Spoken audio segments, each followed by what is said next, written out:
Уште сме во Евангелието според Јован.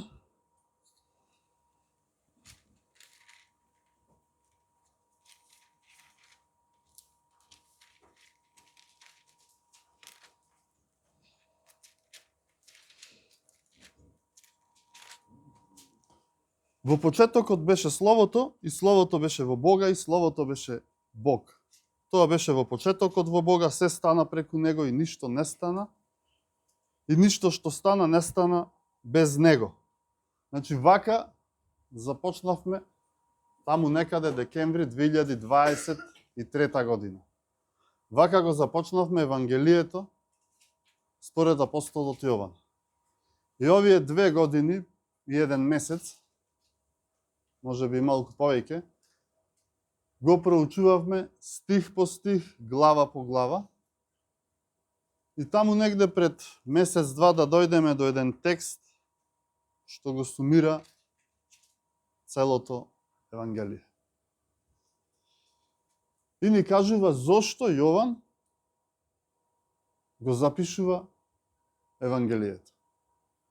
Тоа е 20 глава, 30 и 31 стих и вели: многу други чуда направи Исус пред учениците кои не се запишани во книгава, а овие се запишани за да верувате дека Исус е Христос, Божји син, и верувајќи да имате живот во Негово име.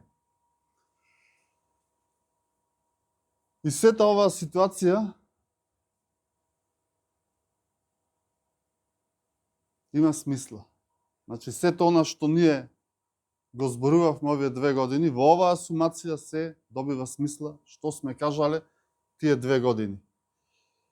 И кога ја започнавме пред некоја недела, само 21 глава, рековме дека таа не е додаток на ова, туку дека е еден премин од теорија во пракса, од она што Исус ги поучуваше апостолите, кон она што тие го спроведуваат во дело.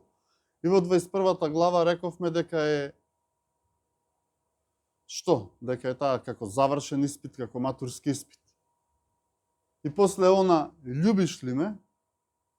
И ќе ги расшириш твоите раце, кои одат заедно. Видовме дека нема љубов без жртва. Љубовта е убава, романтична, ама Светото писмо љубовта ја дефинира како жртва. Некој мора да ја плати цената. Бог е љубов, но Бог и жртвуваше. Бог толку го возлюби светот што го даде својот еднороден син, да секој кој ќе поверува во него да не загине, а да има живот вечен.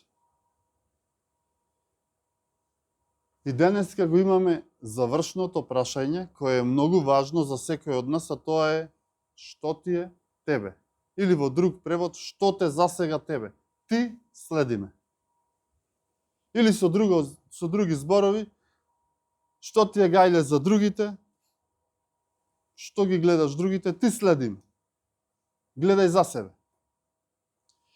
И ова е баш една специфична и многу практична порака за ова наше поднебие.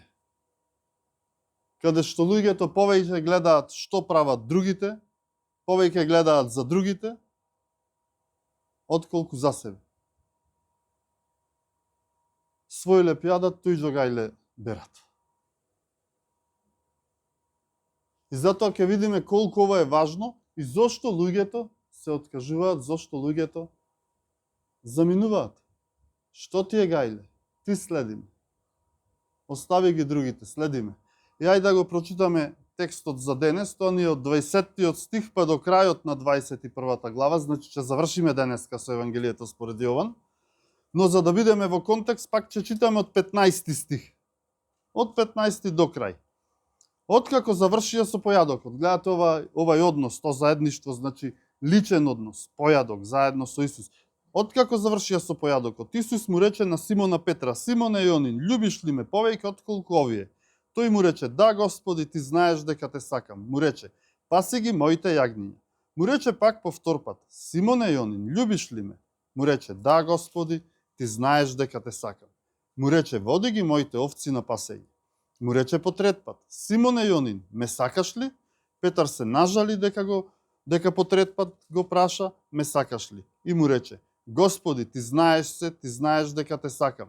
Исус му рече, паси ги моите овци.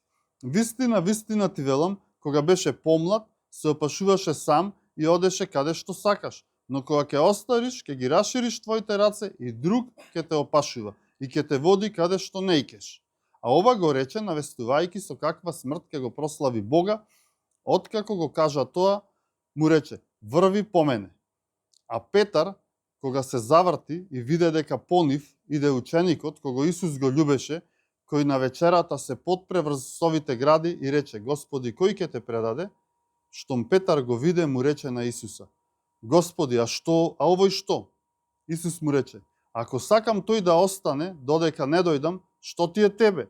Ти следи ме. Така се разнесе зборот меѓу брајката дека оној ученик нема да умре.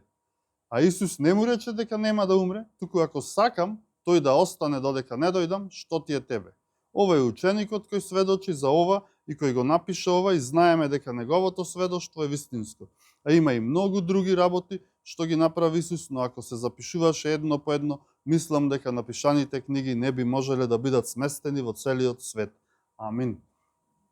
Денеска сакам да видиме од примерот на Петар три работи што најчесто ни го одвлекуваат вниманието, ни го одвлекуваат фокусот во нашиот христијански живот. Значи, што не дефокусира? Че зборуваме за дефокусирање. Дефокусираноста е многу опасна работа. Дефокусираноста е четврто поред причина и за сообраќајни несреќи со фатални последици во денешно време. Алкохолот, брзината, појасот и четврто е дефокусираноста или одземање на внимание, одвлекување на вниманието. Значи фокусот е битен во животот. Држи го правецот. Држи го правецот, а не е лесно. Значи Петар морал да ги научи овие три лекции: љубов, жртва и фокусираност. Значи видовме, љубиш ли ме? Ќе ги подигнеш своите раце и фокусираноста сега. А кој е фокусот? Па Христос ни е фокусот. Вели, остави ги луѓето, ти следи ме. Јован, остај го него, следи ме. Луѓето ги гледаат другите повеќе, а себе си не се гледаме. И после зошто луѓето се откажуваат? Човек што има високо мислење за себе си, секогаш што прави? Секогаш ги критикува другите. Ама баш секогаш на некој нешто му фали, тој има преголемо его и преголемо мислење за себе. А човекот пак што го гледа само Христос пред себе, си врви по патот и молчи. Не го интересираат другите. И сега што е она прво, што ни го одзема фокусот и што не дефокусира? И тоа е првата точка. Тоа е стариот човек, тоа е стариот јас. И кажав на Петар, ќе ги видиме сите три примерот, така и овој првиот. Симон Јонин, секогаш кога Господ вака му се обраќа на Петар, вака го повикува, или е укор, или е лекција за Петар. За Петар голема пречка бил самиот тој. Стариот Петар. Стариот човек во Петар. Остави го стариот човек, следи ме, бе. И еве пример, првиот пример ни е од Лука 5 глава, од 1 до 11 стих.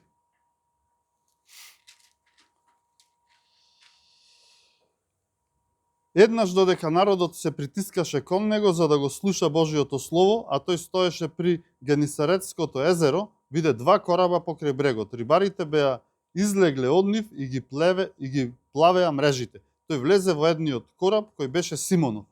Го замоли да го оддалечи малку од копното. Потоа седна и го поучуваше народот од коработ. А кога прекрати да зборува, му рече на Симона: одвеслај кон длабокото и фрли ги своите мрежи за лов. Симон му одговори и рече: Учителе, цела ноќ се трудевме и ништо не уловивме, но на твој збор ќе ги фрлам мрежите. И кога го направија тоа, уловија големо множество риба, така што им се кинеа мрежите. И им дадоа знак на другите во другиот кораб за да дојдат и да им помогнат. И дојдоа и ги наполнија двата кораба, така што почнаа да тонат. Кога Симон Петар го виде тоа, падна пред Исусовите колени и рече: Оди си од мене, Господи, зашто сум грешен човек.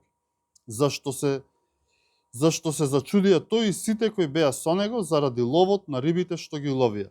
А исто така и Заведеевите синови, Јован и Јаков, кои беа Симонови другари. А Исус му рече на Симона: Не бој се, од сега ќе ловиш луѓе.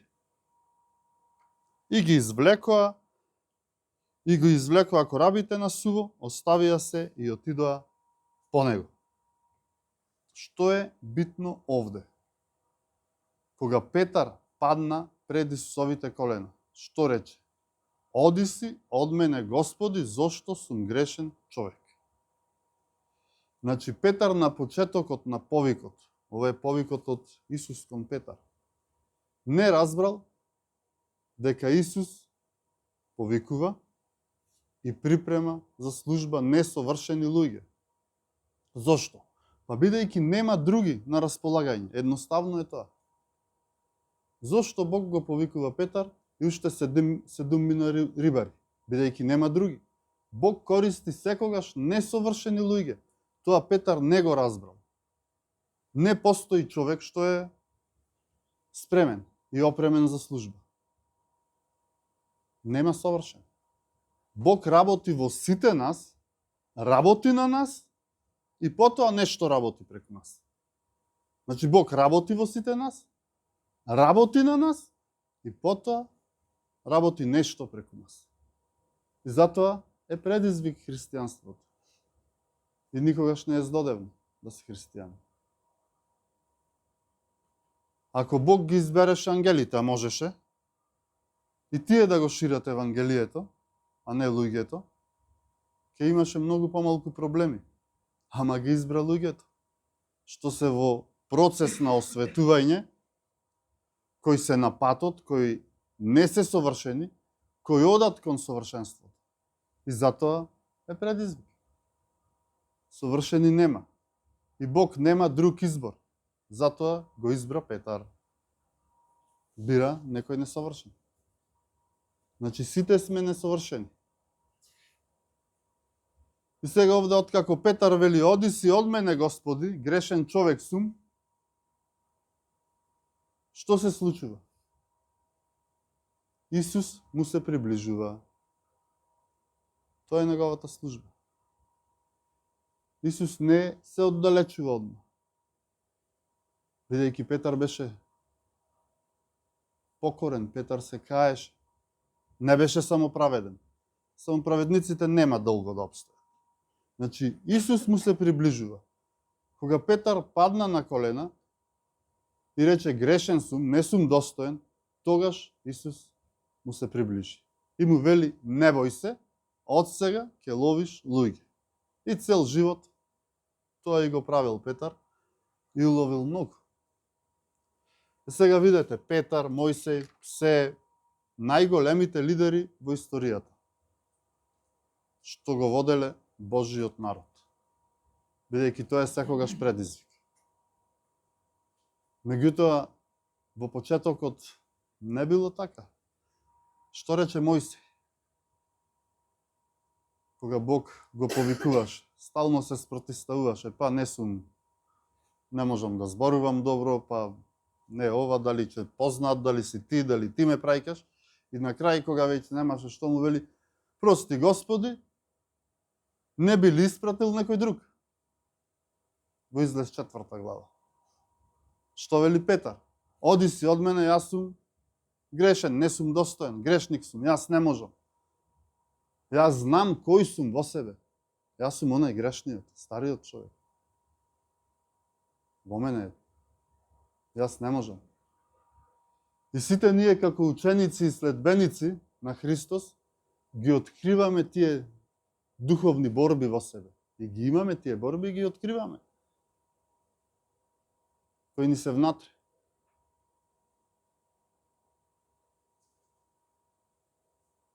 Ама видете колку Павле е практичен пак во ова, кога вели: облечени во оклопот на правдата. Христовата правда. Христовата правда. Препашана, која ни е препишана по милост. Не по наша заслуга, по милост. И тоа не штити. Оклопот што штити? Ги штити виталните органи. И не штити од што? Од критики, од самокритики, срам, страф. Значи, оклопот на правдата не заштитува од самоправедноста, но и од самокритичноста. Од постојана самокритичност. Бидејќи ние како луѓе сме склонни и самокритични некојаш да бидеме. И Бог знае дека ние сите често грешиме и затоа покајувањето е целоживотен процес. Значи, постојано треба да се каеме.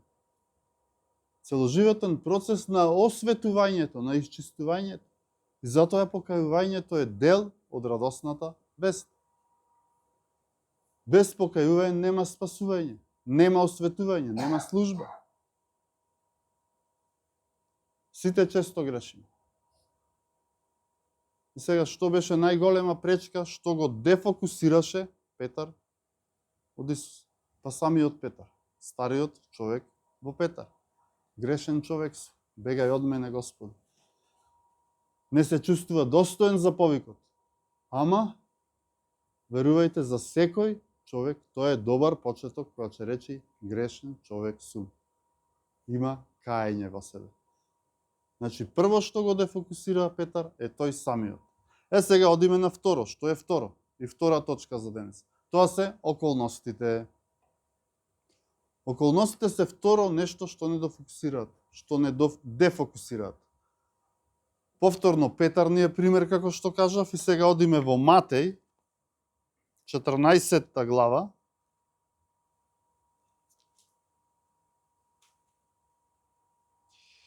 од 22 до 32 стих.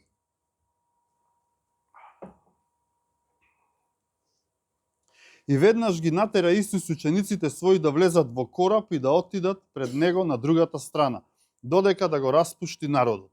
И штом го распушти народот, се искачи на гората за да се моли насамо. А кога се свечери, беше сам таму, а коработ веќе беше многу стадии далеко од брегот, измачуван од брановите, зашто ветрот беше спротивен. А во четвртата ноќна стража дојде при нив, одејќи по морето. Кога го видоа како оди по морето, учениците се исплаши и рекоа: тоа е привидение. И извика од страв. А Исус веднаш им проговори и рече: бидете храбри, јас сум, не бојте се. А Петар му одговори и рече: Господи, ако си ти нареди ми да дојдам при тебе по водата. Тој пак рече: дојди. И Петар слезе од коработ и одеше по водата да дојде при Исус. Но кога го виде силниот ветар, се исплаши, почна да тоне и извика велејки: Господи, спаси ме. А Исус веднаш ја испружи раката, го фати и му рече: маловерен, зошто се посомнева? И кога влегоа во коработ, ветрот престана. А оние кои беа во коработ дојдоа и му се поклонија велејки: навистина ти си Божји син.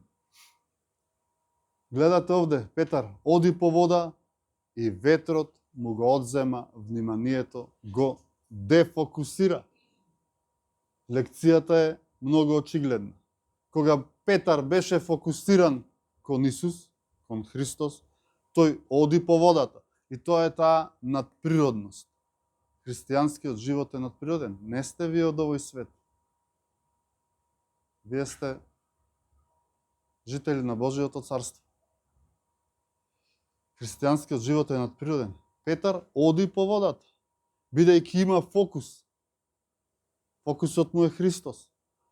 Остави го ветрот, остави ги брановите, остави ги длабочините, остави ги сите околности, гледај на Христос и оди. Држи го правецот. Фокусот е многу битен во животот. И мора да го видим и она што е нагласено во текстот. Вели, а Исус веднаш ја испружи раката. Штом почна да тони. Овој вика: Господи, спаси ме. Значи, секој кога ќе се повика на Исус, а има фокус на Исус, и малку да го одврати, ја испружи раката. А Исус веднаш ја испружи раката. И тоа беше и било едно училиште во природата и од природата за Петар. Петар овде учи дека Бог е суверен. Бог вели, бидете храбри, јас сум, не бојте се. Без оглед на силината на ветрот и големината на брановите. Фокусот мора да биде јасен. Вперете го погледот во зачетникот и довршителот на верата Исус Христос. Зошто луѓето се откажуваат? Па го тргнале фокусот од Исус. Веќе не се фокусирани на Исус. Не се повеќе сконцентрирани. Не се фокусирани. Сега сме готови. Сега нема како да се извлечеме безизлезна ситуација. Ама Исус одма е испружи раката. Бог е суверен. Бог е суверен Бог. Бог и случајноста не одат заедно. Што значи она јас сум? Дека никој друг не е. Кога Бог вели јас сум, тоа значи дека никој друг не е. Бог е суверен Бог. Но мора да имаме фокус, очи вперени во Него. Оставете ги околностите, оставете ги што докторите велат.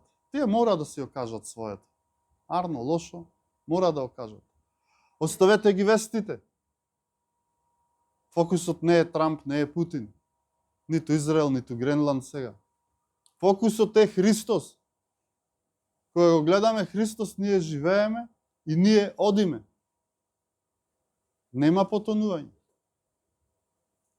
Сега некој може би ќе ми речи, ама види, такви мене ми се околностите, ти не знаеш како ми е, колку проблеми имам, здравствени, финансиски, семејни, жена, деца, родители, остави ги околностите.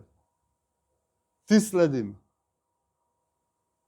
Нема ама ова, ама она, ти следим. Остави се фокусот на Христос. Ти следиме. Не вие. Не вие. Ти. Тоа е многу важно. Тој личен однос, тој појадок. Секој утро појадок. Зошто Исус не вели појадува? Може да биде тоа за ручек, за вечера. Појадок. Се разбудуваме со Исус. Молитва, читање. Духовна храна. Тоа е тој појадок, тој личен однос со Исус. И затоа вели, ти следиме, не вие. Остави се фокусот на Христос, ти следиме. Луѓето се откажуваат затоа што го изгубиле фокусот. Кого ние го следиме и кој сме тоа ние кој го следиме Христос? И тоа е практично прашање. Ова е практично прашање. И практично се гледа, значи појадокот, личниот однос со Исус. И ова е пракса. И трето што ни го одвлекува фокусот е точно многу практична работа. Тоа се другите христијани, другите следбеници, другите луѓе. Што вели Петар? Абе, овој Јован, што ќе биде со него? Ќе умре, нема да умре, секогаш нешто е околу Исус, па стално е со него. Што со него? Зошто Исус повеќе го љубеше? Мене не толку. Или ово има се, јас немам. Ово е ова, има, оно е она, има. Што ти е гајле? Што те за сега, тебе? Ти следиме. Ти следиме, вели. Нема да останеме ако ги гледаме луѓето околу себе. Ако фокусот од Христос го префрлиме на друг човек. И сега еден пример, уште на времето кога јас се обратив, кога станав христијанин, тогаш го имав слушано. Некоја жена оди кај својот стари мудар пастор и му вели, јас сакам да ја напуштам оваа заедница. И нормално тој ја прашува, па зошто, што е проблемот? Таа вели, па овај ова прави, овај гледа нонстоп во телефон, не знам, овај ова, на она. И се некој нешто прави. И тој вели, добро, ако мислиш дека ова не е заедница за тебе, ама остани уште оваа недела и другата недела, како сега јас што реков на Марија, донеси ми чаша вода, Пред да почнеме, помини помеѓу клупите со една полна чаша вода и донеси ја кај мене. И таа добро рекла, не е проблем. Иди другата недела, зема една чаша вода полна и поминува низ салата помеѓу луѓето, доаѓа до пасторот, му ја остава водата, му ја дава. И тој вели, дали виде што направи овај? Не. Дали виде онај? Не. Дали виде тој? Не. Дали виде таа што правеше? Не. А зошто не виде? Па затоа што се пуле во чашата и ми беше страв да не истурам. Значи, фокусот на Христос, фокусирај се, остај ги другите што прават. Фокусот на Христос. И ти оди, остани. Нема потреба. Тоа е тој пример. И одиме кон заклучокот сега. Одиме кон заклучокот да не должиме. А Петар кога се заврти виде дека понив иде ученикот кога Исус го љубеше, кој на вечерата се подпре врз совите гради, рече Господи, кој ќе те предаде. Штом Петар го виде, му рече на Исуса, Господи, а овој што? Исус му рече, ако сакам тој да остане, додека не дојдам, што ти е тебе? Ти следи ме. Значи, споредувањето со другите верни луѓе, не зборувам за светот овде.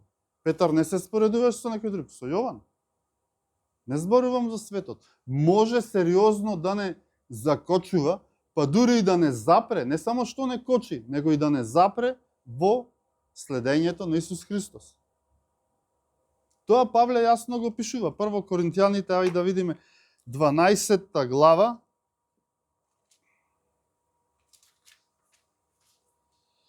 Прво Коринтијаните 12 глава од 4 до 11 стих. Точно за споредувањето. Дарбите се различни, од духот е ист. Различни се и службите, но Господ е ист. Има разлика и во дејствата, но Бог е ист, кој врши се во сите. Секому му се дава откровение на духот за општа полза.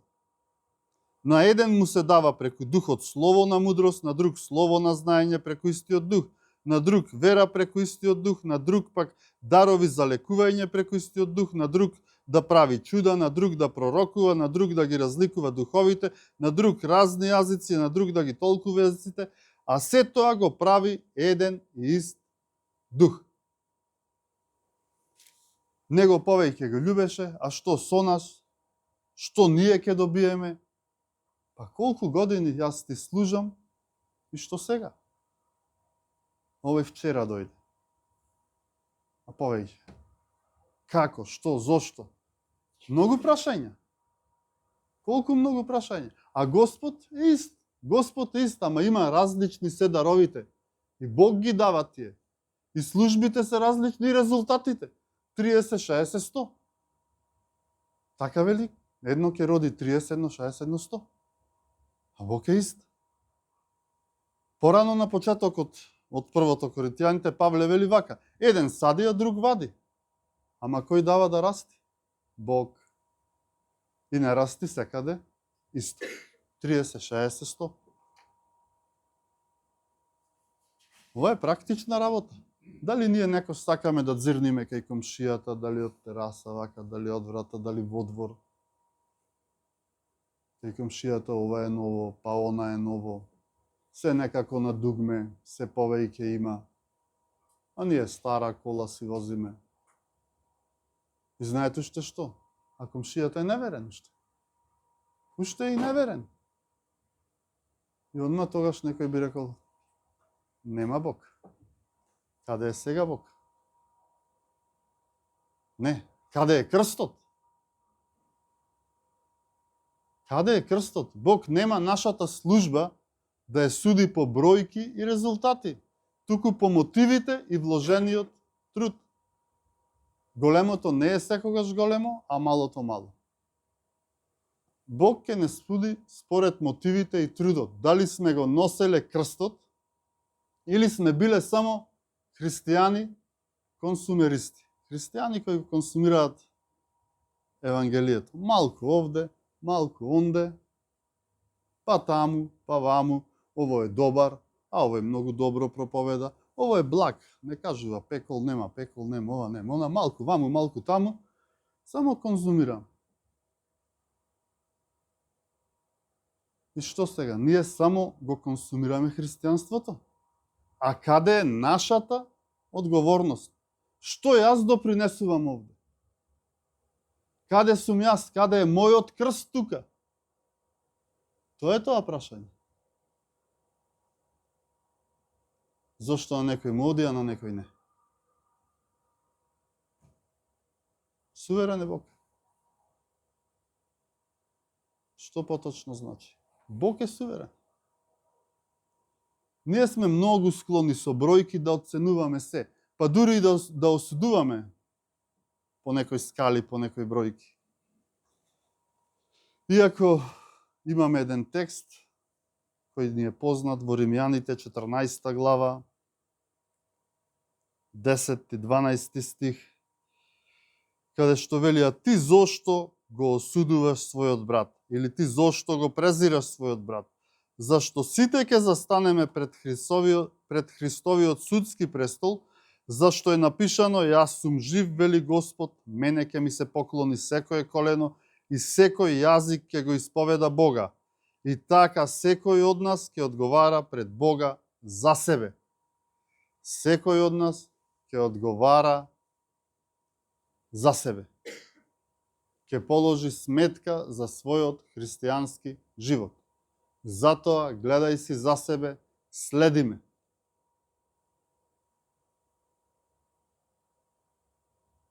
Бог ќе го суди секој од нас, значи. Секој од нас. Секој сам со своите мотиви и со својот вложен труд. И ова е многу важно за крај. Павле го запишува и она што секојдневно го гледаме. Различни дарови, различни служби, различни резултати. Она што Исус го вели, 30, 60, 100. А Господ е ист. Но видете, различни се и мотивите. Ова е тоа важно. Луѓето имаат различни мотиви. Филипјаните, 1 глава, од 15 до 17 стих.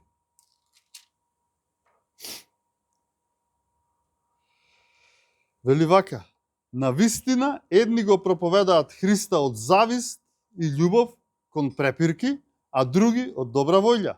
Едни од љубов, знаејќи дека лежам во окови за одбрана на Евангелието, а други го навестуваат Христа од нечесно чистолюбие, не со чиста намера, мислејќи да ми нанесат неволја во моите окови. Гледаме какви мотиви. И Павле вели, Евангелието треба да се брани. Значи, тука е нашата одговорност, да го браниме Евангелието, да вложуваме труд. Друго што кажа овде? Секој од нас ќе одговара, ќе положи сметка пред Бога. Сметката ќе биде на крај и ќе биде секој со свој за себе ќе ја положи сметката. Секој за својот христијански живот. Без разлика кој со каков мотив, кој со што го проповеда тоа. Евангелието треба да се брани. Макар да и нанесува некогаш неволја. Гледате, на Павле вели, некои ми нанесуваат неволја, болка. Страшно. И тоа што вели Павле? Одма во 18 стих, во Филипјаните, 1 глава. После ова вели: но што тогаш? Само тоа, дека на секој начин било дволично или искрено Христос се проповеда. И му се радувам на тоа и ќе се радувам. Евангелието, значи, треба да се брани, иако се проповеда на било кој начин. И затоа мислам дека не е добро да ги судиме мотивите. Можеме да се измамиме и тоа нема да не води никаде. Да се радувам, нека се проповеда. Тоа е нашето. Може би некогаш сте го гледали филмот Форест Гамп. Тоа е еден филм каде зборува за еден човек кој има ментални, духовни последици, И Форест Гамп вели вака: може би не сум паметен, може би сум и глуп, ама знам што е љубов. И таа е поентата на филмот. Човекот изгледа дека не е паметен, изгледа дека е глуп, ама сепак не толку. Може би не сум паметен, може би сум и глуп, ама знам што е љубов. Знам што е љубов. А што е љубовта? Љубовта е извор, темел на христијанството. Жртва, пожртвуваност. И денес Господ повторно прво не прашува: љубиш ли ме? Второ, дали сме спремни да ги расшириме своите раце, да се жртвуваме? Колку сме спремни? Колку ќе ги расшириме своите раце? Колку ќе ги расшириме своите срца? Колку сме дарежливи? И трето, што ти е тебе? Или што те засега тебе? Следиме. Остави ги другите, колку сакаат нека имаат, што сакаат нека прават, остави ги, ти следиме. Фокусирај се на распнатиот, на Исус. Следиме и оди со мене. Да се молиме.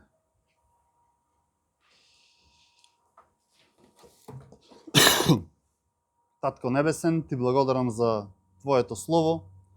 Ти благодарам за тоа што и денеска преку Твоето Слово ни даваш практични совети за нашиот живот. Ти, Господе, не охрабруваш преку Словото да не ги гледаме нашите околности, да не гледаме какви сме биле, што сме биле, да оставиме се, Господе. Да не ги гледаме и останатите луѓе, да го впериме нашиот поглед во Тебе, да се фокусираме на Тебе и Тебе да те следиме, Господе. Ти благодариме за ова Слово што си ни го дал, Господе. Те молам, благослови го, благослови не истите нас и води не понатаму во својот живот. Во името на Исуса Христа те молиме. Амин.